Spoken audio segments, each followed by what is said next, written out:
Alright, guys, so we're going back to the gospel, and I've become a evangelist slash ambassador.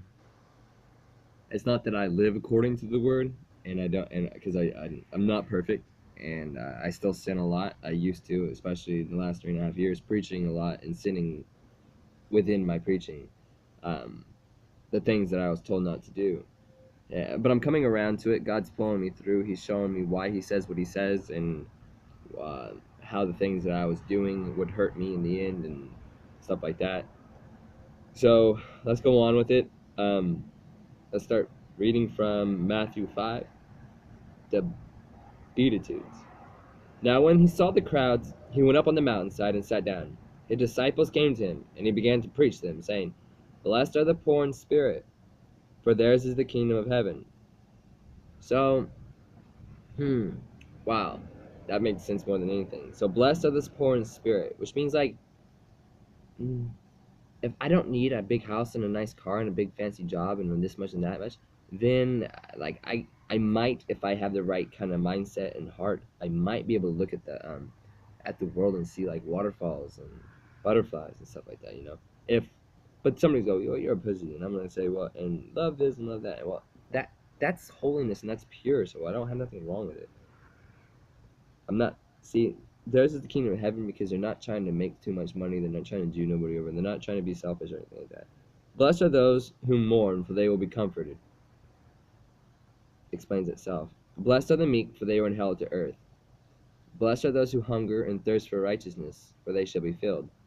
When you thirst and you're hungry for righteousness, you're gonna seek information and wisdom from higher sources to develop the righteousness. So you yourself, by reading and being hungry for it, you are going to find. Blessed are the merciful, which would be like I'm gonna go back to the hunger and thirsty for righteous. It's sacred geometry, consciousness, the word, God, stuff like that. That's righteousness. Blessed are the merciful, for they shall be shown mercy. Blessed are the pure in heart, for they shall see God. That was a hard one to explain. It's awesome though. It's so true. Blessed are the peacemakers, for they will be called the sons of God. So like when you see something in the world coming up with New World Order and stuff like that, I want you to look at the riots, and I want you to see that is children of disobedience, and they are getting everybody in trouble. So if you try to be a peacemaker, you'll be called a son of God. Blessed are those who are persecuted because of righteousness, for theirs is the kingdom of heaven. It's one of my favorite. It has to do a lot of with a lot of martyrdom type deals. It depends on the righteousness, because even saying that you die for Christ is Jesus is righteous in itself. But since Jesus died for you, I don't see why you need to be persecuted unless you're trying to act like him. Blessed are the and you mislead people and shit like that. Blessed are you when people insult you, persecute you, and falsely say all kinds of evil against you because of me. So when you start saying and you start praising Jesus, you're gonna have a lot of, and you're getting that joy and happiness. You're gonna a lot of people having they, they get jealous. Where's that happiness from coming? And then they get mad at the works that you do and stuff like that. Rejoice and be glad, because great is your reward in heaven. For in the same way they persecuted the prophets who were before you. Salt and light. You are the salt of the earth. But if the salt loses its saltiness, how could it be made salty again? And what that means is like, just like rich people are flowers, but how do they smell? In a sense, what is their aroma? So this one right here, like, if we're people and we're supposed to be happy and have joy and be and love and peace, and when we lose that, when we lose that, how did we made salty again? I'm gonna say read the Bible. It is no longer good for anything except to be thrown out and trampled by men. You're the light of the world, which means you can tell people the truth and heal them through words. And the city on a hill cannot be hidden. So if you do something with your town, other people around you will see it. Neither do people light a lamp and put it under a bowl. Instead, they put it on a stand and give the light to everyone in the house. So, like when you become wise, wisdom is that when you become wise and you want to be walk on water and become a legitimate speaker, and you don't say, hey, look at this, and you don't go put it away. You put it way out there for everyone to see. You're a lighthouse. In the same way, let your light shine before men, that they may see the good deeds and praise your Father in heaven, your soul and your spiritual world in your thought bubble. The fulfillment of the law. Do not think that I have come to abolish the law of the prophets. I have not come to abolish them, but fulfill them. I tell you the truth, until heaven and earth disappear, not the smallest letter, not the least stroke of a pen will by any means disappear from the law until everything is accomplished, which is truth and grace from Jesus. Rewriting Moses' law. Moses' law is important. It's a moral standard. Anyone who breaks one of these commandments and teaches others to do the same will be called least in the kingdom of heaven. But whoever practices and teaches these commandments will be called great in the kingdom of heaven. For I tell you that unless your righteousness surpasses that of the Pharisees and the teachers of the law, you will certainly not enter the kingdom of heaven. Murder. You have heard that it was said to the people long ago, do not murder. Everyone who murders will be subject to judgment, prison, life sentence. But I tell you that anyone who is angry with his brother will be subject to judgment. So if you, even if it's like your family or you're out, you just anytime you give anybody kind of judgment, you're gonna see him in your back like that. Anyone who says to his brother, Raka, is answerable to Shadurin. But anyone who says, you fool, will be danger of fire of hell. We're just going out there and saying, hey guys, you know it's not 2015. The United States isn't really the United States, and if it was, it has all this kind of stuff in it, and yeah, New World Order, and this and that, and this and that, and oh, you're fat and you're broken, you're lazy because your thoughts and your soul are fucking calling yourself that. So yeah, you're a fool. Yeah, that'd get you in trouble unless you could keep going, because unless you can make someone smile, unless you can make someone laugh, don't tell them the truth. Therefore, if you are offering your gift at the altar in front of people, and there remember that your brother has something against you. So if anybody has anything against you, anything, leave your gift in front of the altar. So just give it out to him. First, go and be reconciled with your brother. Say, I'm sorry, I love you. Then come and offer your gift, and then give him the gift.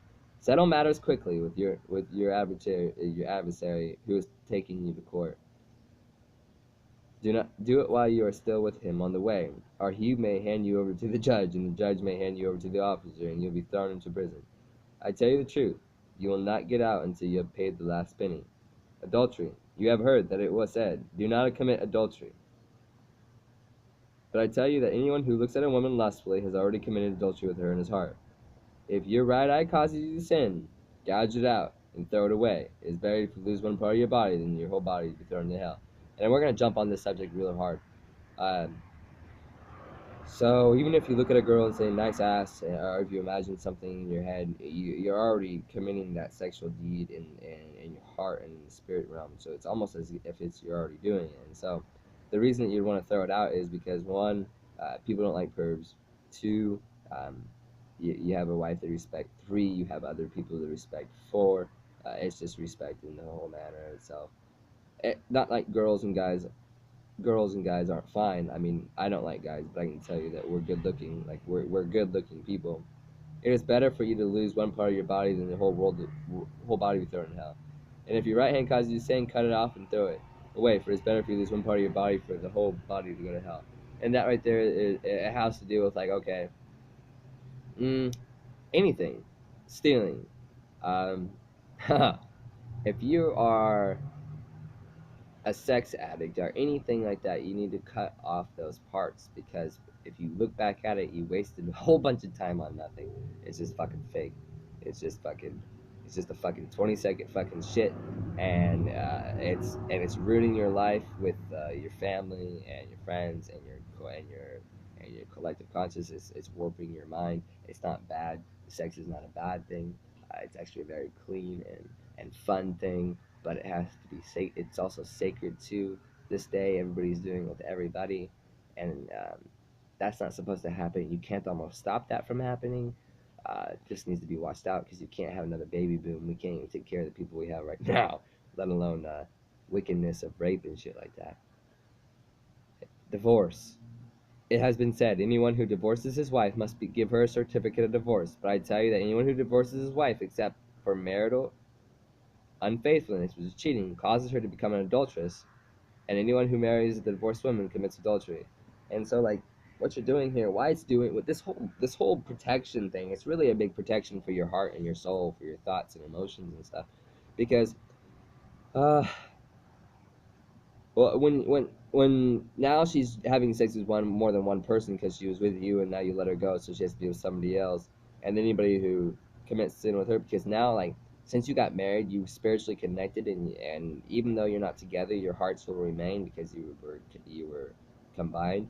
And so now she's committing adultery in the spirit against her because it's like loving two people at once almost. Oaths. Again, you have heard that it was said to the people long ago, do not break your oath, but keep the oaths you have made to the Lord. So if you make a promise to him anyway, I'm going to stop smoking, I'm going to work out, I'm going to eat healthier, I'm going to do this for somebody. But I tell you, do not swear at all, either by heaven, or for it is God's throne, or by the earth, for it is the footstool, for it is the city of the great king. And do not swear by your head. You cannot make even one hair white or black. Simply let your yes be yes and your no be no. Anything beyond this comes from the evil one. So even talking about like, even go, you don't need to go into government and politics and stuff like that to be normal. Okay, you don't have to do anything like that just to be like, hey, what's up? And like, if somebody wants to start asking questions, don't go off into 1,000 words. Keep it yes and no, and they can't even open a conversation for you to start for them to start. An eye for an eye, you have heard it was said, an eye for an eye and a tooth for a tooth. But I tell you, do not resist an evil person. If someone strikes on your right cheek, turn on the left also. And if someone wants to sue you, take your tunic, let them have your cloak as well.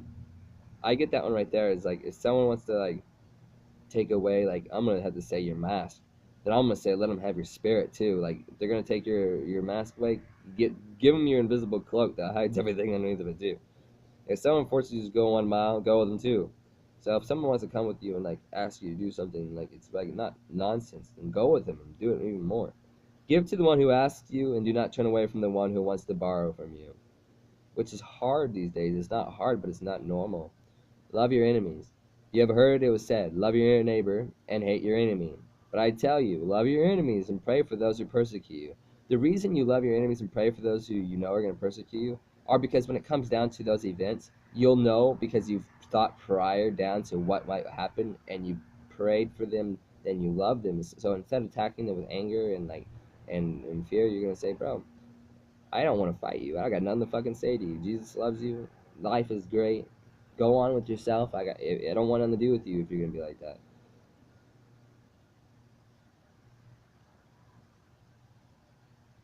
That you may be sons of your Father in heaven. So you're gonna be sons of your soul that's in the spirit realm because your soul is telling you what to do.